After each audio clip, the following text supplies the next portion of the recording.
waan jiru dhugaa jirtu gurra isin buufnaa jechuudha. Irra dalaydan isin dhiiftan isin mirga keessan. Sheekka Abbutaa wanni inni beeku maali? Information qulqullu caasaa isa fayyadame gurraan isin gahuudha jechuudha. Dhimma gartee federaal irratti soggiin dubbaddu'an waan inni anarra dubbadde takka baatii takka booda yoo akkam ture baatii takka booda tuma dhuftaa jechuudha. Dhimma namicha kana amma dura dubbaddeetiin ture gaafa gartee inni onnajuu takka yaaboo afaan Oromollee dubbatu nama dhoorkee ijoollee afaan Oromoo dubbattu hunda hojii keessaa yaasaa jira gurbaan dirdaawaa kuni jenna ay biyya Khadiir Jaawar bulchu obboleeyso qaanfadhu naan jaan ayyee ni nuseesii gale arra garteetti dhuftanii gartanii jechuun soo saniifuu waan hin beekuu fi informationaan qaburraa isinii daddabarsuufiin dhufee dhimma dirdaawaa kanarratti gartee gaqqabnee dubbachuu qabnaa jechuudha. Sigalee gaqqabnee kun ammaas Harargee qofaa miti isin hundaaf qaanidha. Gaafa Moyyaalee fudhatamtu Harargeen gartee dhiiddeeti Moyyaalee abadan himnu harkaan baatu jettee jechuudha. Gaafa Baaleedhaan nutti ol seenuu barbaadan abadan jettee Harargee dura lafaa ka'ee jechuudha. Arraas Oromoonni hundinuu gaafa dirdaawaan bahuu deemtu gaafa dirdaawaan fudhatamuu deemtu dirdaawaan maaliif fudhatamuu deemti jettanii gartee Oromoonni hundi gamtaadhaan sigalee gamtaadhaan osoo wal qooduun ta'e sigalee teenyatuun gosaanuu wal fixxe amma gosa dur maqaan beeyni hunda kunoo abbaa gadaatti tolchanii baga waggaa maarreen sigee baga isaan biisiidha waa'ee gosarratti isin Oromoonni dachii teessanii falmachuu qabdanii jechuudha. Dirdaawaan teessanii dirdaawaan ta Wallaggaati dirdaawaan ta Wallooti dirdaawaan ta Jimmaati dirdaawaan ta Iluuti dirdaawaan ta Oromiyaa 11ti ta Arsiiti ta Baaleeti yoo dirdaawaan baate si qaanawa malee Oromoo guutuu waliin qaanawa malee ta gartee gosummaa wal qooddu ta gartee wal jala yaatee wal arrabsitu mee namu mana jala deemee na arrabsu laale namu hangaasaa jala deemee arrabsu laale mee numa laale caluma ji eeysa dhalatee eeysa numa laale sigale sabboonaa Harargee sabboontuu Harargee sigale so kanneen dhiisi ifuu quban qaban biyya dhiisi ifuu quban qaban joolleen Oromiyaa guutuudha awwanniin ifi boonu takkaa ilma gosaan taane takkaa ilma gandaan taane ilma Oromootii jechuudha. Yoo Wallaggaan rakkoon dhuftee namni aan dura dubbatu ana yoo Jimmaan dhufte namni dura dubbatu ana yoo Baaleen dhufte yoo hara Oromiyaa guutuu hunda Matakkaliin dhufte Walloon dhufte namni dura dubbatu ana jechuudha. Isin hundi raganaa baatanii jechuudha. So saniifuu isin Oromoonni maal gootan sheer gootanii dirdawaaf sagalee taatanii jechuudha. Dirdawaaf sagalee taatanii jechuudha.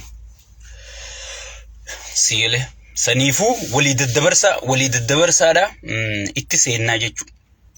Mee duraan dursuudhaan maaltu maal tahee warroottan Oromoo keessan beeyne dubbii tana keessaan isinii ibsaa jechuudha. Dursa osoo waa'ee dubbittiin dabrin dura osoo waa'ee gartee namticha dirdaawaa bulchuu kana gatte isiniin dhiqin dura mee maaltu maal tahee heer maal jaaniin egaa wanti sun heer isse jaaniiti wanni takka UNESCO galmooyte jechuudha. Wanni sun Jabuutittiin kabajamne Jijjigattiin kabajamne nama 30 barbaade jee baay'ata baasee namichi Khadiir Jaawar Khadraa Jaawariin jaanani Khadraan Jaawar sigale dirdaawaa irratti nama wali qabuu ture jechuudha. Achirratti gartee galmi keessan asirratti isinii hajaaramu jee dhagaa bu'uuraa lafa kaa'eef. Osoo Oromoon arra jijjigadaytee galmi keessan isinii hajaaramu jette galmi baagadaa Jabuutitti hajaaramu jee arraddachiin buqqa'u jirti. Osoo galmi baagadaa gartee wantatti hajaaramu juu waalaikum salaam ziizo galmi baagadaa osoo jijjigatti hajaaramu jee arra Oromoonni jijjiga keessaa qaqqalamu jiranii jechuudha. Dheengadda hanga gartee namoonni fedhii isaaniitiin ka'anii bakka waan biroo dabalamanitti Soomalilaand isteenni tokko Oromoo guutuu walii qabdee xaraydee fiddee daangarra nuuna ku jirti jechuudha. Osoo arra nuti gartee daangaa keenya keessa Soomalee takka buune gartee wadallootiin garaa gurguddatun tan hogganoota Oromooti jettanii isin jala yaatan tun uleedhaan gartee akkamitti uummata nu keessa jiru jettee nama cafeetti jechuudha. Jalaa gubbatti rakkoo qabnaa jechuudha. Keessaa'u rakkoon nuti qabnu Harargee ta'addaati jechuudha. Harargee bahaa afaan keessaa'u. Harargee bahaa jechuun haga ammatti magaalaa guddittiin qabnu. Waan ajaa'iba sitti ta'u. Mee magaaluma Harargee bahaa guddittii naayim hin jirtu jechuudha. Sigalee. Sadarkaa tana keessa jirraa jechuudha obboleeyyan. Osoon sadarkaa tana keessa jirruuti Oromummaan isinii wajji falmachuu jirra. Oromummaa jecha isinii wajji iyyuu jirra jechuudha. Namichi Khadiraan Jawaartuun fuuteeti kursii Oromoo 5 osoon dirra dhawaa'uun kennin, osoon dirra dhawaa'uun mallatteessin, osoon dirra dhawaa'uun godhin maal godhuu eegale. Nama afaan qabu, nama dubbachuu danda'u, nama isa saaxiluu danda'u duursa kaan maallaqaan bitee sigale hanga ijoollee yuutuubaraan baatutti maallaqaan bitee kaan gosaa walirra jaaree sigale dura Oromoochi keessa jirtu tana tokkummaa isaanii caccabsu seenee jechuudha hanga diiyaaspooraa Minisootaa jiruun baatutti. Khadirmoo saayibii Khadirmoo hulbata wajji nyaannee guddanne halli malee keessa inja sigale Khadirra mucaa bar ganda keenya Hajara maarreen dhalte Hajara Madiina dhalte bar saayibii inja dhufe. Yaa hoggi laaltu nama guddaa sigale. Wanni inni haasa'u gartee waan siyaasaatii miti. Ichi wajji dhalan, ichi maarree taane, ichi kubbaa wajji taphanne, ichitti maarree tirkishoo barqaadhi maamichi yoo wanti ture durriyyee maarree Khadruushee maarree siinja sigale. Ummatuma akkamii sigale. Namnummaan keenya Harargee kun ummatuma akkamiitu ajaa'iba takkaan sijjeessa jechuudha obboleessa. So dura kana hunda walid dawwaleeti tokkummaa ijoollee dirdawaa tana caccabsu seenee jechuudha. Amma namoonni gariin saatanaa dhabamsiise nagaya boo saatanaa aangoo qabdi bar kursiin Amaaraa bar gaafa Soomaleen bulchitu biyya san kaantibaan Soomaleedhaa kursiin Amaaraa takka qofa bar arra kursii Amaaraa lama godhee jechuudha Oromoo irraa muree. Takka saatanaa kenneeti takka ta duraan gartee seeraan jirtuuf sani amma lama kuno abba feetan gaafadha kursii itti aanaa hunda tan duraan Oromoon qabdu hunda khootaa Oromoo kursii 5 kenneen siin jechuu jira buleessu bakka beekamtuu bakka ijorraa waajjira investimentii arra eenyu bulch silaa khootaan ka Oromooti jechuu arra nama biroo hoogganu jira jechuu sigale arra nama biroo hoogganu jira jechuu. Namichi kun akkanatti gartee Oromoo tuffatee Oromoo caccabsuu ture jechuudha Khadiraan Jawaartuun. Sigale kun Khadirii miti Khadiraadha malee. Sigale Khadirii jechuun bar nama faana tolu, nama gartee deemsa tolu, haasawa tolu, hujii tolu kana bar Khadirii jechuudha. Sigale tun Khadira malee sigale Khadiraa Rabbinu qaddare malee sigale tun gartee wanti injamtu gartee beeruma Harargeerra guuran kana wajji walid dhaye jechuudha. Dhiiraas tanuma akka beeraatti kinuu kaani. Memma community wanta Harargee laala warra Harargee filan san. Maarree baga gammadde horee maarree keessa galte. Eenyu dhiiroo jennee hunu asnuu fidan mayram. Maarree baga tirkishoo aboo kun dhiira ta'uun oolu amma numeen hunu waasidan kaddoo. Beeruma nu tarrisa dhiiraas kanuma akka beeraan nu tarrisanii. So saniifu dhiira waan hin qabneef amma maal godhuu qabna Khadiir kajuu kanarraa fuunee Khadiraa jennee kenninaafi jechuu maqaa. Khadiraan tu wanni isiin goote kursii Oromoo tana fuuteeti 5 sigale. 5 kursii 5 guutuu Oromoo agabsite koota Oromoo fuute kan Amaarri takkaan kennin kan Soomaleen takkaan kennin kan warra Dabuufaa warrachi keessaa kursiin qabne sigale gurraan baruudhaaf hiree Oromoo fuudhee kenne jechuudha. Akkuma kun hiree Oromoo Amaaraa olii tan akka hiru jiru inni dakasanitti hiru jira jechuudha. Khadiraan kun sigale yoona waan kana hijibe rabbiin tokkichina ragaadha. Isin hundi warrichi keessa jirtanii fi warri informationa qabdan warri waan sirna kana sirri keessa beetanii jechuudha. Namoota gartee oduu dhaga'uuf haaree ta'uu malchiisaa jechuudha. Sigale? Soosaniifuu eega Oromoo tana facaasee fixe kaan gosaan facaasee fixe boodarra dhumarratti biyya gurgurutti as deebi'e jechuudha. Dursa hannaan lafa qabate sigale? Hannaan eega lafa qabe maatii isaa hunda fuudhee simmintoon naqee obboleeyyanii jaartiidha maarree maatii isaa daldalan naqee cufti isaanii paasaboora baafatanii tatta'an siin jedhan paasaboora biyya ala. Yoo xiqqis takka biitti wanni takka khikiritti jette xayyaararra jiranii jechuudha. Nama baay'ata ummataatiin sigale?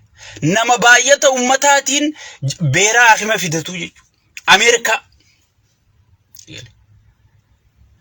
Ummata gartee ummata asikke isaa dhawanii koriidara jaarraa miitirkishoo isinii tolchina maal isinii tolchina jedhanii asikke isaa dhawaniiti sigale? Ifii maal godhaniin vakeeshina hajji dhaqan sigale? Hajji bar namni dilii dhaqachuuf tawbachuuf rabbii isatti gartee tawbaa deebuuf dhaqa jennaan isaan vakeeshinaaf dhaqanii jechuudha. Sigale? Sigale? Vakeeshinaaf dhaqanii jechuudha. Faransai Dubai fan diisi khaisaniif Dubai fan bar isaniif qayeedha bar Dubai amma ummanni keenya yaa rabbi Dubai nageesi jeesunna rahaa lama garte zuhri boodarra buufate yaa rabbi tokkicha Dubai mana geesi jee rabbi kadhatu kan isaan diisi breakfast dhaqanii nyaatanii deebi'an breakfast dha nama hanga takka quufte jechuu khadiraantu sigale khadiraan juwartamma direedhawa bulchitutun nama hangan takka quufee ifirratti albahee if wallaale jechuudha. Dhiiroo namni harargee kun walirra duula waliif kabajaan qabu mee haa bultu ummanni ni isaa arku dhiibattee haa dhuftu mee maaltu gartee nama dura baasee nu dubbisee jenneeti cal jechuu turre jechuudha. Sigale arra heeriisee fideetichi kabajee jechuudha. First over mali fedhi seerichi kabajamuun barbaachise.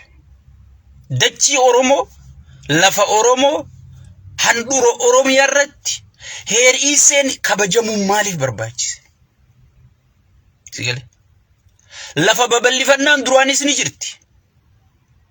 Ni beeytan Soomaloonnichi irraa fe'amee dhufu Somaliland dirraahi makiinaan meeqa fe'amtee dhufte siin jedhan maal eeysa yaatanarra maaltu maalte bar dirredhawa falmachuu yaanaa siin jedhan Somalee guddoo hundarra fe'amtee dhufte siin jedhan sigala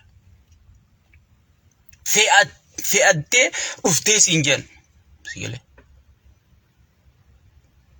achirratti eega gartee istaadiyooma keessatti enjoy godhan bar bakkimma laga buura inni khaayun bar parki Ali Birraa jala bar parki Ali Birraa Dr. Ali Birraa jechuun bar gaa Oromoo biratti waan inni ta'e isinuni beeytan warqii akkam akka ta'e boodarra Ali Birruma sanuun guututti gartee parkuma tanaawu boodarra ugaasa Soomalee jijjiiraa fi jechuudha.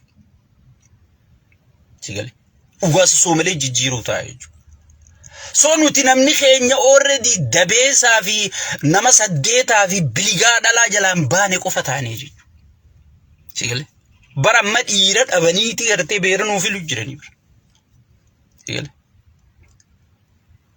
sigale saniifuu wanni isin godhuu qabdan wanni isin Oromoonni guutuun arra beekuu qabdan nuu dirmadha.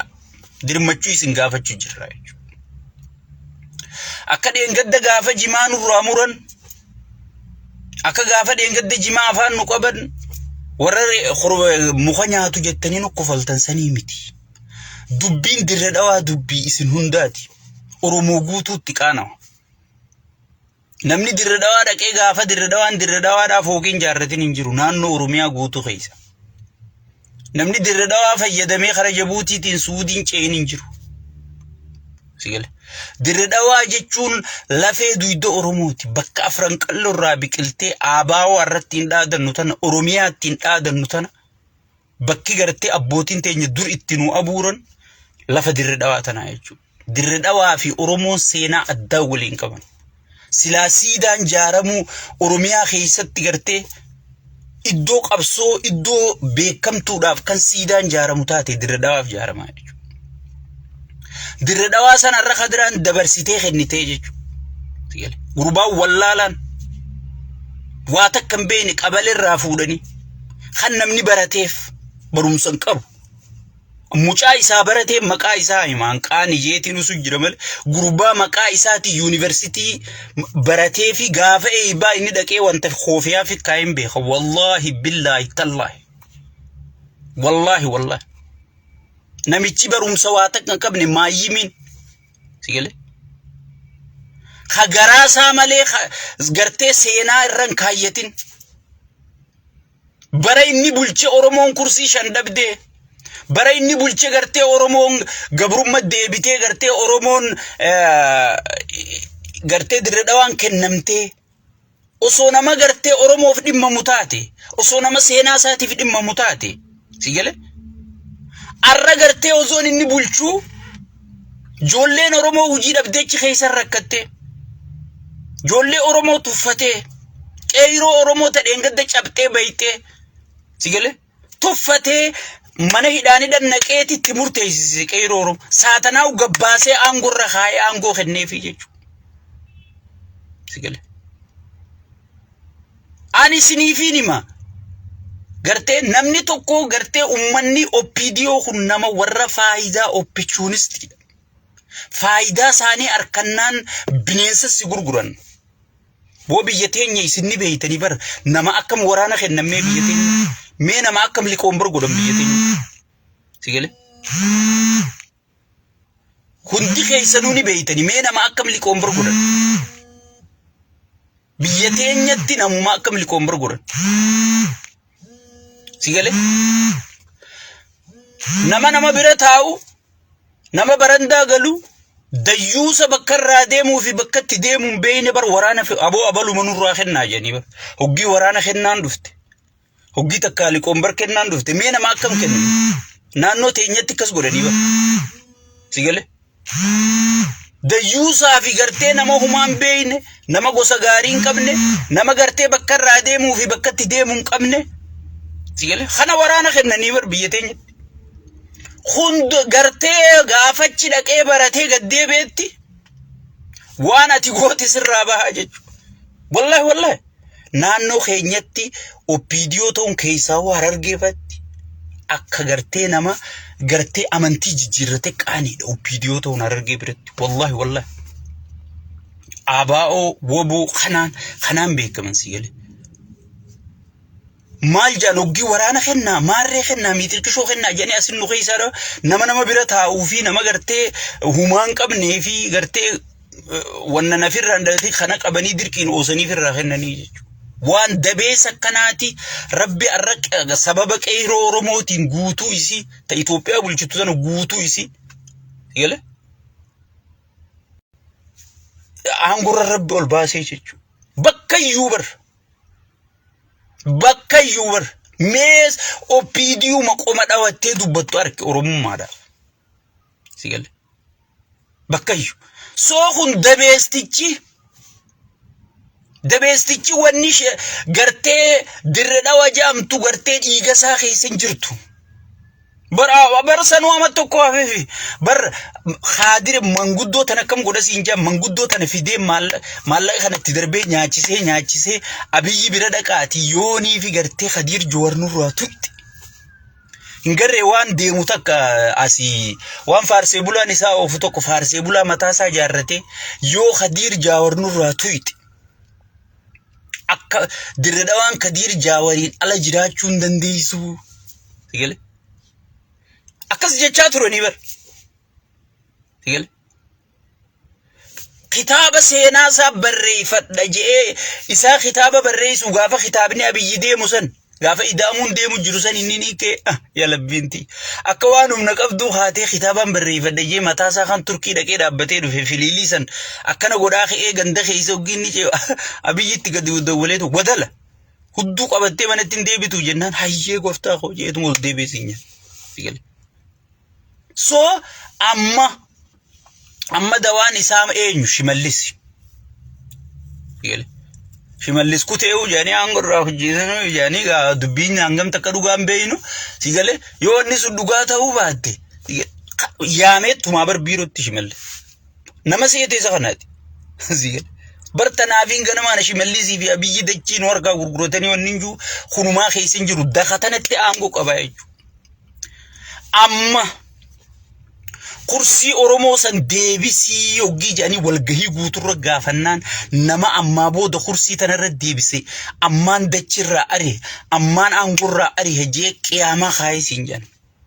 Nama kana oggoolna qoggii qoratu deemu kaadiree isaa tana guutuuf telefoonarraa gartee poolisoota rabbitti fedhe kanaan fattashisiisee irraa guursiseeti sii gale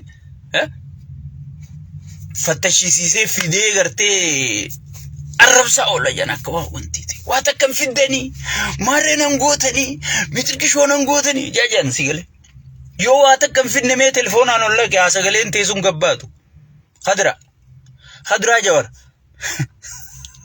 sigale meeyo waa takkam finne telefoonuma walgahii teessan namni haaseenu hayyamiif sigale akkasitti abbuus kaadiree godhaa keessattuu Oromoo fa'a diredhaan kilaastara 4 qabdi Oromootiif kilaastara 4 keessaa kilaastaroota jaldeessa jaamuu jira Soomaleen itti dhufteeti gaafa Soomaleen bulchitu maqaan jaldeessa jaamu kun Booranarraa dhufee nurraa jijjiirii jennaani Soomaleen adabadhaa jettee ariitee gaafa Soomaleen kaantibaan qaallicha kana dhaifnaan ammoo qalaadamoo maal jee jijjiiree jechuu afaan Soomaleetti nama hangas takka seenaa Oromoo hunda jijjiiraa jiru maqaa Oromoo hunda jijjiiraa jiru jechuu arra garuu ifaan ifatti gartee hoottaa galma gadaa as ijaaradha aadaa teessan guddifadha biitti teessani seenaanis wantaanis teessani jee seenaa isaanii hojjeteefi sigale arra gartee Hararge irratti duulan taane bobbaayisaa jira jechuudha. Joollee Harargee ni beektan joollee isa saaxilaa turte hangam takka gartee wallaalaa kana jala godhee maallaqa nyaachisee hanga inni rakkisaa ture. Hanga inni cinqaa ture ni beektanii jechuudha. Sigale. Arra warruma isaa jecha nama rakkisu san irra mana gurguree jechuudha dirre dhawaa guutuu. Sigale.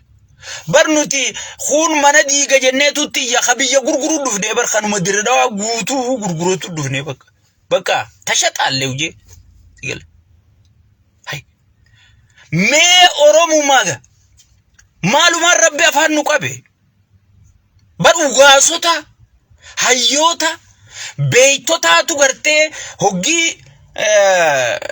her isesan kabajani fitan booda bakka takka geeyfatanii wal gayi addaraasha keessa geeyfatanii bakka Mustafeen jirut bakka Ordiin jirut sigale hayyonni